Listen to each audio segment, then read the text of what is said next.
everyone in the bonsai community, when we start, we always want thick trunks. But in reality, thick trunks are just a matter of proportion. Meaning that if we have this trunk, but we bring all the foliage close to it, and we frame it, and the foliage is an inch, only the furthest point of the foliage is just an inch apart, this trunk is going to look massive. But if we have a trunk that is about this size, but the foliage goes all the way to this point, it will look thin. So everything is a matter of proportion, it's not a matter of size. And that is very important. I've got myself in a corner because it's so old, it doesn't bend so well anymore. What is going to happen with this tree is that it's a juniper, so you can bend it a lot. You would be amazed. Okay. One of the things that I was wondering is maybe we can bend this branch and bring it all the way to here, and then this entire branch and bend it over here. And then you will have a very compact tree. Okay? That is possible. What happens with very old junipers is that the inside actually dies off, and therefore it becomes shari, but it's covered with bark. Yeah. But the only thing that happens there is that when you're bending it, it just cracks. But then you can still keep bending, right? So don't worry about that. You can still work with this tree as if it was a very young tree. Okay? You can still bend it. Most likely, if you are able to bend it all the way the first time, then it stays that way. But if you start seeing that it starts breaking up, or you really see that the tree is giving up, then you stop, and then in a couple of years, then you try again the final portion. And what happens is that you will need to put raffia on this type of trees so that you prevent from breaking it. Right? But when you're bending, when you have the right experience, you start feeling that it has to get tighter and harder to bend. But the second that you feel that it loosens up, then something broke, then you have to stop. But the tree is fine. If you keep bending, you can really kill the tree.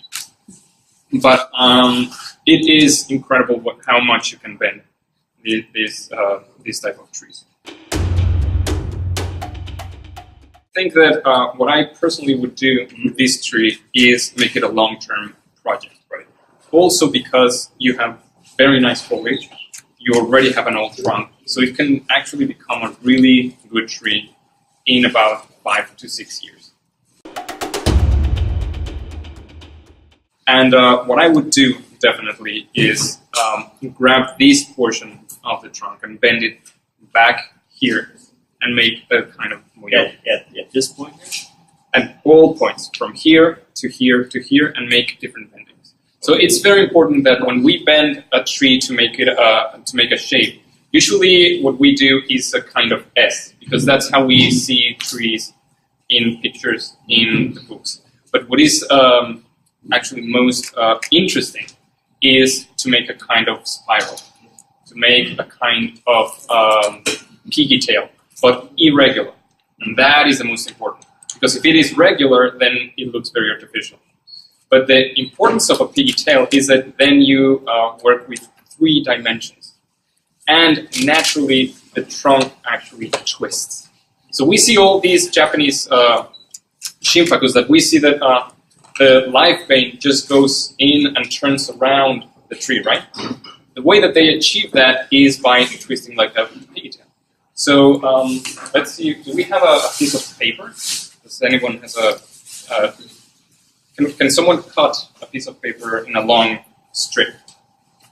I think this... If scissors, I would take the edge off. I think this is going to... Scissors. Is that long enough? Yes, this is long enough. This one? Yes, that works perfect. So usually what we do is that we bend to the left, then we bend to the right. And then we have a kind of S, like this. But then all the live vein on this place continues just from the same side. And also if the live vein is here, it continues on the same side. But if we do a kind of piggy tail, meaning that we take it here and we bend it like that, and then we bend it like that, then as you can see, it already twisted. So the live vein, and it's the same shape, it's still an S, as you can see. But the live vein is actually going from the back to the front, and then again to the back, in this point. So what I would do with this tree is actually bend this part back, and then this forward, and then this one again back. But in a kind of pigtail, like this. Therefore, it will have all the foliage again close to the trunk. That will make the trunk look thicker.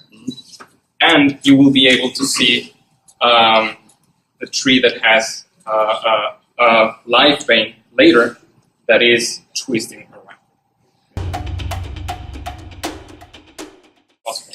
With Shimpakus, as much as you all know, shari is very much appreciated, and it's very interesting. So after doing the bend, what is recommended to you is to start making a shari and start cutting thin, but then the next year you make it thicker, and the next year you make it thicker, and the next year you make it thicker. Therefore, you will one day will leave only a single live vein, and now you will have a tree that goes back and then goes forward. The tree will be compact, and then and it will have an interesting shape because it will have it will be twisted. That is the advantage of junipers. Basically, you can work on them all year long. It is better not to do it in the middle of winter, but in reality, you can still do it. We can do it now. We can do it now.